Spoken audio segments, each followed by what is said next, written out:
at the draft. He broadcast every pick of the draft. He is one Pat Kirwan. NFL Radio, moving the chains weekday afternoons, also part of CBS's NFL Today show. And Pat joins us once again, courtesy of Pinchers. Yeoman's work, my friend. I'm sure you're a little tired, but how are you?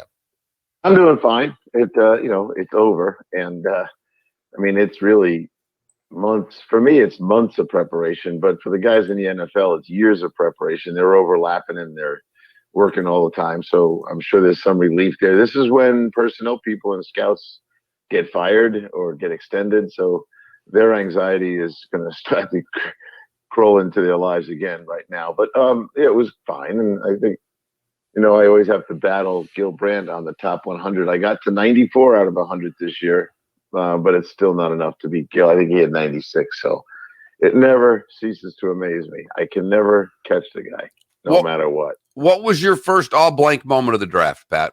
Was it Lance at 3? And if those guys had, people think they did a nice job of confusing. I think they were not sure what they were going to do. They can say whatever they want. I know one guy on the inside said that battle was going on for a while, but it turned into quite a great day for the New England Patriots, who didn't have to move up. And they got the guy. I sat down with Mac Jones afterwards, and I don't know that if he was disappointed or led to believe he was going to service school, but when he sat down and thought about it, and I got into a conversation with him, the same one I had with Aaron Rodgers when he went to Green Bay.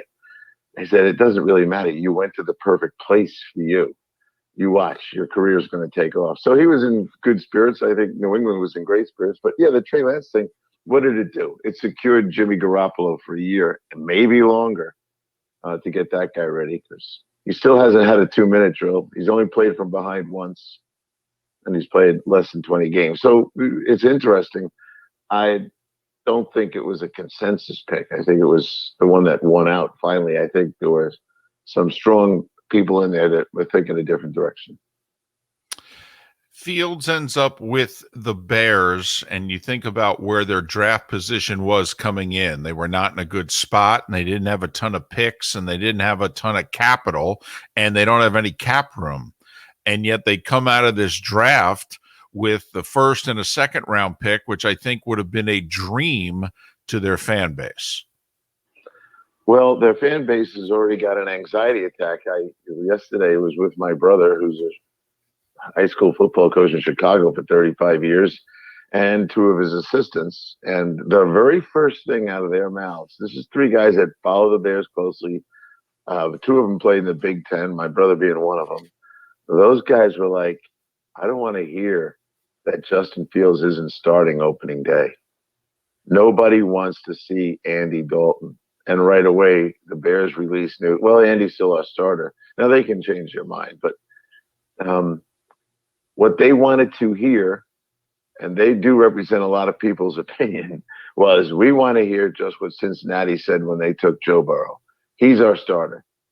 There's no hope with Andy in regards to how those guys see things. So it'll be interesting to see how volatile that thing gets as the summer rolls on. And the first thing, I'll be going to the Bears preseason camp as long as we're allowed in. We still haven't had confirmation on that. But if you're giving more than 10% of the reps to Andy Dalton, the fan base is going to go ballistic.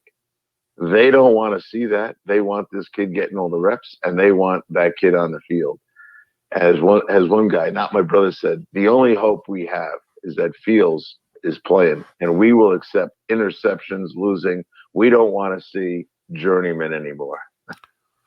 If I gave you, my birthday's August 23rd, Pat, will Aaron Rodgers be in camp by my birthday? Probably not. My birthday's August 25th. He won't be in for mine either. I was going to say, but if you think about it, I mean, I think he shows up the day after the 4th preseason game.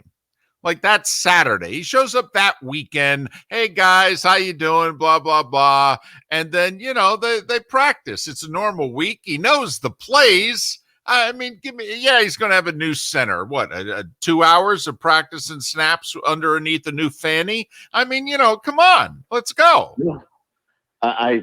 I think you're all over it, fellas. And I love the expression players have, withholding services. It's like kind of like withholding services with a big fine. They'll take the fine away if he shows up. But no, I think he's down the road enough that he's got to have a symbolic gesture of protest here. So that'll be it, most likely. And you know what? The club will probably be fine with it. They won't say that, but then they give all the reps to the kid who's never played it down, and give him the whole summer. And then at the end of the summer, they'll be so excited to see Aaron walk in the door. So I think you're all over it. I think, I don't know if it's September 1st, but somewhere right around there, I think, was when he showed up.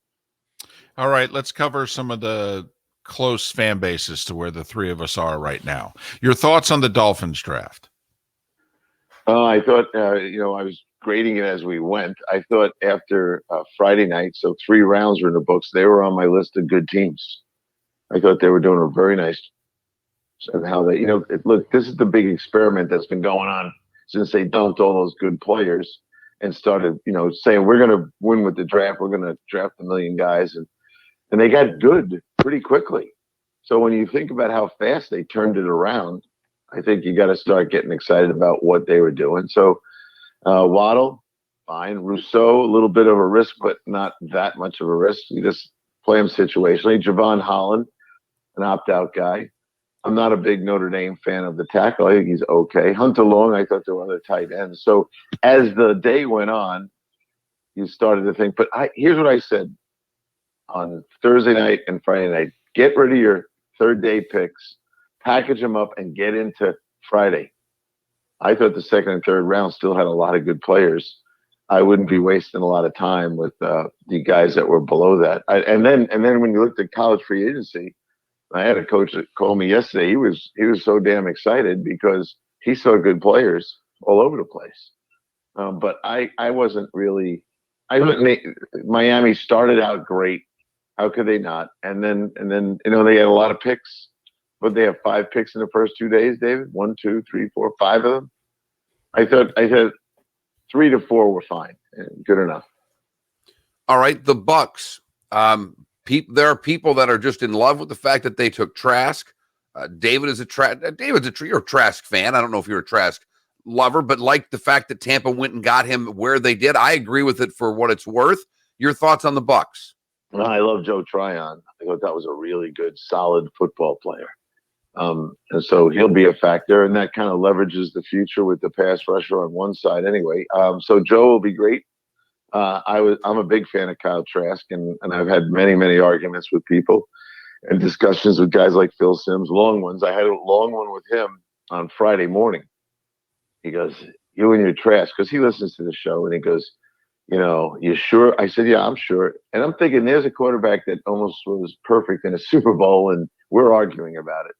And he just liked the other players. But I got a chance to talk to Bruce Arians after the pick. And I asked him, I said, besides his height and everything else, if you think of Bruce's quarterbacks, think about all the teams he's coached, from Big Ben to Carson Palmer, Peyton Manning. They're all big guys. They're all pocket guys. So he doesn't think you have to be running around to win football games. He loves that the kid sucked it up in high school. He brought it up and college. And as he said, he could have left Florida when he wasn't going to play. And he could have moved on to some other place and got himself a job, but he stayed with it. And he goes, I think that'll be his biggest strength as he is absorbing Tom Brady stuff. So I love that pick a lot. The Notre Dame guard, tackle, center, whatever you want to call Robert Hainsey, he's just a utility guy. You like to have guys like that are going to be on your roster, probably active, and a plug-in Band-Aid as injuries happen. He wanted to talk about Darden forever. He just thinks there's an explosive guy, and I don't know that he sees him as AB when he was around that stuff, but he was very excited about that. So I like their draft. Tryon, big plus. Trask, big plus. Hainsey, you're in the third round, utility player. There's nothing wrong with that. And then I would say Jim loves Grant Stewart, and he thought he was going to go in the 4th round. So getting that guy as the last pick in the draft was As Mr. Irrelevance go, he'll make the team.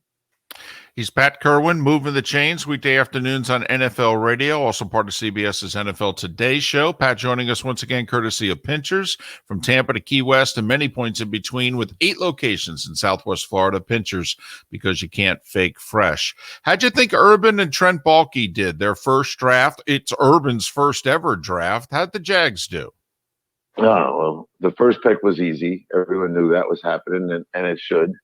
The ATN pick I thought was a little different. I don't think everyone saw that one coming. I talked to Trent Baalke after the pick, and he said, look, we don't have game breakers. We got a lot of good players. We have a good running back. We can block pretty well, but we don't have big chunk guys. And so one of our goals in this draft was to get a guy that had something breakaway. So instead of 6-yard gains, someone that has a potential for a 30-yard gain. That was his description of why. I believe it. Tyson Campbell, I thought he was the best corner at Georgia, and he went second. They brought the other kid first, Stokes. I like Tyson a lot. Walker Little, if you listen to our show, and some of you guys have a chance to, you've heard Paul Alexander talk about him, and he thinks the guy's going to be a starter on opening day. And Andre Cisco, he went to my high school. And if that guy didn't get hurt, he probably was going to go in at least the second round, maybe even the first round.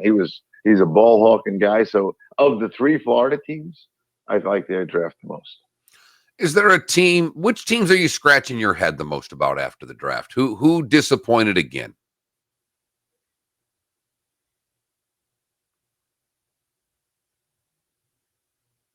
Pat, you there?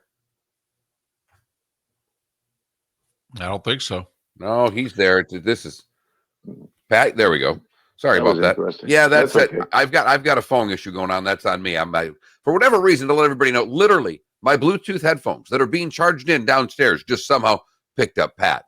So that's how the phone's working. But Pat, who, in your opinion, just missed it? Who are the 2 or 3 teams that you think had bad drafts? Yeah, well, bad because they didn't have enough picks to do anything in Houston. And then they turn around and take Davis Mills to start their day off in the 3rd round. I was like, that guy's so not ready to play pro football that I'd be wondering why you did it. So that one club, and I don't like grading these things until it's 3 years into it. I don't know if I really feel like I thought the Raiders made a stretch with their first pick, but they made up for it with their next one. Yeah, well, there it goes, because the debate about Leatherwood was interesting. Paul Alexander says he's going to be a guard. He won't be able to play. I disagree with him. We've argued about that on the air and off the air. He's got the big, long arm. Man, I'm telling you what, my phone is picking you up all right. So I think their draft took a hit, and then they turned around and got going. Everyone believes Morig is the best safety. I'm not so sure of that. Malcolm Kuntz, I thought that guy would go. He's one of the guys that I didn't have in my top 100. So that pick to me, I knew that kid. He's a New York City kid. I thought he was like a 5th rounder. So I would say the Vegas draft was a little strange. The Vikings had all those picks in rounds 3 through 5, and they traded down in the first round to get even more. That's the part of the draft where championship teams are built. You can get starters between 75 and 150. How do you think they did? Well, I think they got Darisaw down at 23 when they were going to take him at 14 or 15, wherever they were. So they got the same guy and got compensation for moving down. Darisaw is a first-day starter. Kellen Mond is, okay, I'm not going to go crazy here like Kellen Mond is leverage against Kirk Cousins, but he's got a lot going on that's positive. Chaz Surratt, big fan of him at the Senior Bowl. Wyatt Davis, I thought was a steal at where he went. He'll end up being an opening day starter. Patrick Jones, I had at the Senior Bowl, and I loved him. And of all the guys at Pitt, and just talking to Narduzzi about that a few days before the draft, he said he has the most potential. He's long. He can bend. So I do like their draft quite a bit. And then they got a lot of players. I don't know how many of them are going to make it. I think this is the kind of team you watch. And even Twyman that they got at the very end in the 6th round, that's a good football player. So this is a team, if I was in personnel right now, I'd be having my radar on these guys because they're not going to be able to keep all these players. They're going to have to try to sneak some onto the practice squad. When you have that many guys, you figure 1, 2, 3, 4, 5. I'm just going to count them. 5 guys that are going to make it minimum, 7 maximum. The guy that I'll be keeping my eye on is Zach Davidson, the Central Missouri tight end. But they will be trying to sneak a guy through. And if I was in personnel, we'd have a guy at every Viking preseason game and trying to figure out which guys are going to sneak through and grab them as they do it. Pat, you've talked about this before. Teams will trade with teams in their division despite what we think. And I give the Eagles credit. They needed a receiver. They knew the Giants were going to take one. And I give the Giants credit. I thought that little dynamic that happened between the Dallas pick and the Giants and the Eagles pick and the swap and then the Giants trading down, I thought that was good front office work all the way around. Yeah. So Gettleman takes a heat in New York all the time that he's never traded down. And Dave completely attacked that with, I trade down if the deal is good for me. I'm not trading down if it's a bad deal. So this year he trades. So my own son, who played college football, who's a Giant fan, thinks, and I couldn't convince him otherwise until I was laughing in his face, that Dallas and Philly, they conspired against the Giants. I don't think those two teams, Philly and Dallas, fear the Giants so much. So they didn't do it to circumvent the Giants, although Philly takes the player that I would think the Giants were going to take. But taking Kadarius Toney, people that criticize that pick, you guys don't, go watch that guy. I had him at the Senior Bowl. He is sudden and explosive. He's got a lot of traits that should parlay into a good, productive New York Giant football player. Well, and Urban Meyer went on the record as saying, listen, we wanted Toney at 25. That's who I really wanted for what you talked about earlier, Pat. They feel he's an explosive player, a big play guy, and that they wanted to get big play guys. You mentioned the Cowboys, though. I applaud part of what they did. They at least acknowledged our defense is terrible. We need to draft a bunch of defensive players. I will say, though, I don't know if I've seen in recent memory a disparity of opinion amongst the guys that a team took, what I have read in the last 2 days about the Cowboys. Some people love the 3 third-round defensive players. Others say they didn't have them rated in their top 200. I mean, your thoughts on what the Cowboys did in the draft? I'm on the side of scratching my head. Parsons, outstanding. Kelvin Joseph, okay. Ziggy Dua, I'm not so sure about him. Chauncey Golson, I thought he went too high. And one of the guys that I missed on my top 100 happened to be Nashawn Wright. I didn't see that one coming. So yeah, I had a question marks. I liked Jabril Cox in the 4th round. I think if he was in the 3rd round, yes, I'm totally with you. I like their 1st, 2nd, and 4th round picks. I hated all 3 of their 3rd rounders. Yeah. Now I love the 5th round pick, Fehako, the Stanford kid. I've been promoting him for months. I just think that guy, he is Eddie McCaffrey with speed. He's an acrobat. He's tall. He's explosive. I saw people try to press him. They couldn't. Unique guy. Gets out of high school and does his mission right away. Then he goes to Stanford.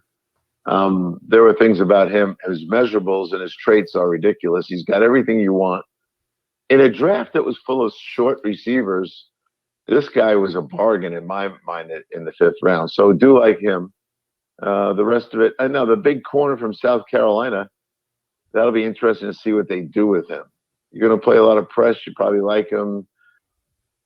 Put him to safety someday and all that stuff. But the 3rd round, where the heart and soul of your roster will be, I would think there'll be some real question marks about those guys.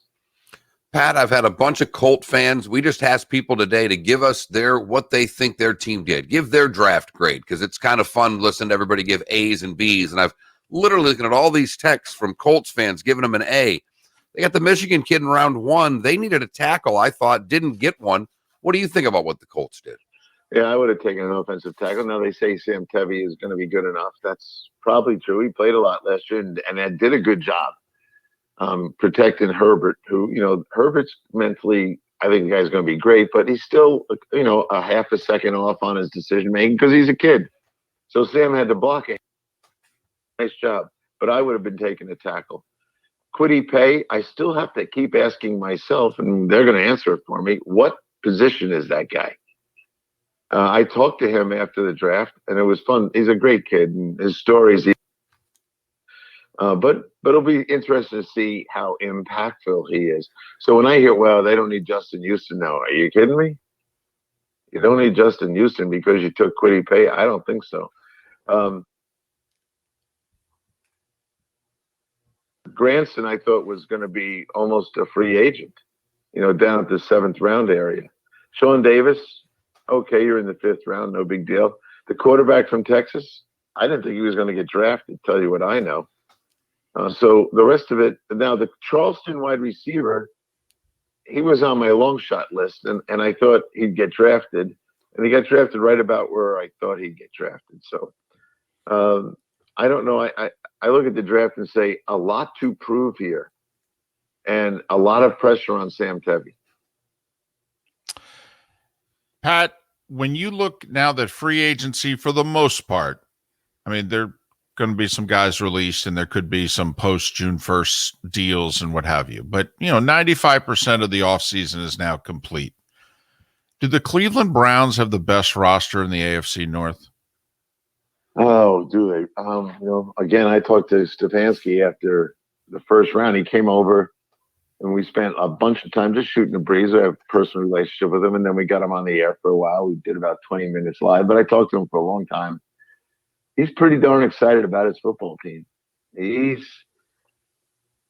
Kevin's a very cautious guy, so he's not going to overrate it, but he had a big smile on his face when we just talked about the team. And he's also excited about how far down the road they are and what they were able to get installed last year and perform, and what they're going to do this year. He's not going to run in and just start adding stuff, but he was pretty darn excited about the potential for this team to be really good. Now, you want to hear a funny story? Yes. So I'm interviewing Cleveland Brown fans because obviously we're in Cleveland and they're all over the place. So I go up to this guy with Jimmy Miller, a guy and his son, they're full battle regalia Browns, and Jimmy says to the guy, he goes, "Okay, so it's this is before the first round." He goes, "So who are you interested in?" And hit with a straight face, after 30 years of just torment, he looks at Jim and goes, "I don't know. I'm not really finding this draft that hard because we're really good now and we're picking low, so it really doesn't matter." And I looked at the guy and go, You had 30 years of bleeding. You stopped the bleeding in one season. I said, in Pittsburgh, I just rubbed it. I said, in Pittsburgh, unless they win the Super Bowl, it's called a bad season. You got to raise your standards for excellence here. And we walked out of the room. Yeah, it's funny, Pat. You're right, but don't look the gift horse in the mouth here, because it is very quick. As someone that's from Michigan, I'm not a Lions fan. 9-7 wasn't good enough for them, so they got rid of their guy. I'll take where that Browns fan's at right now with a little bit of stability up front and saying, I'm really happy, because there are a lot of teams that didn't know who they were, and they ended up right back to the outhouse pretty quickly. They sure do, and it happens a lot. But I think Cleveland's on good, solid ground, but I don't think the fan base should be. Now, they were very excited. The city was having a hard time coming out of the COVID thing, but the spirit was strong from the Browns fans all weekend. So I was just kind of laughing because I don't even know who's in the draft, but we're picking so late now because we're good. I was like, oh, okay. Take a chill pill, bro. Pat, by my count, there's 12 guys who are waiting to hear today whether or not they're going to have their fifth-year options picked up. I'm expecting the Cowboys to pass on Van Der Esch, and the Vikings to pass on Mike Hughes, and things like that. I'm just curious, what is the one or two of the 12 that you're most curious about? Well, Tevin Bryant, I don't think they're going to exercised the option with him in Jacksonville. He just has been a non-entity kind of. I don't know who I think the guys who threw him out there last week wanted to make sure everyone knew how they felt about their players. I think a lot of these guys aren't going to get it now. But the great lesson is you start looking at this. Now we need another year or so to have a solidified philosophy on this, but you start looking at the bottom 10 picks of the first round and realize how many people are not getting the fifth-year option. I think it's a reason, David, you'll be the one to take a shot at this, that not as many guys trying to trade into the bottom of the first round anymore. Because look at it. And it's really evidence, Pat, that if you have one of those bottom 10 picks, you should be looking to deal out. Well, doesn't it also with what you've told us for years, Pat? How many first round grades typically are there? 18 to 20. So why the hell wouldn't you get out of those picks?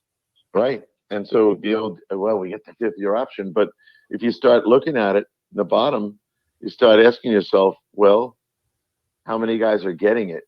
And it's because the guys haven't performed well enough to get it. That's really what my point is here. And so I just go to this year's class and say, okay, we love the crystal ball business. Joe Tryon, I bet he will get it.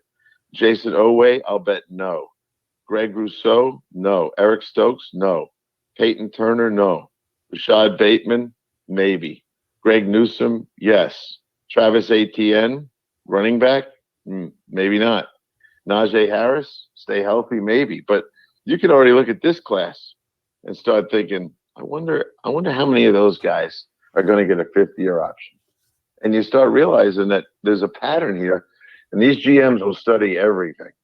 Analytics goes past getting ready for games. And this, I guarantee, is a study that they're doing.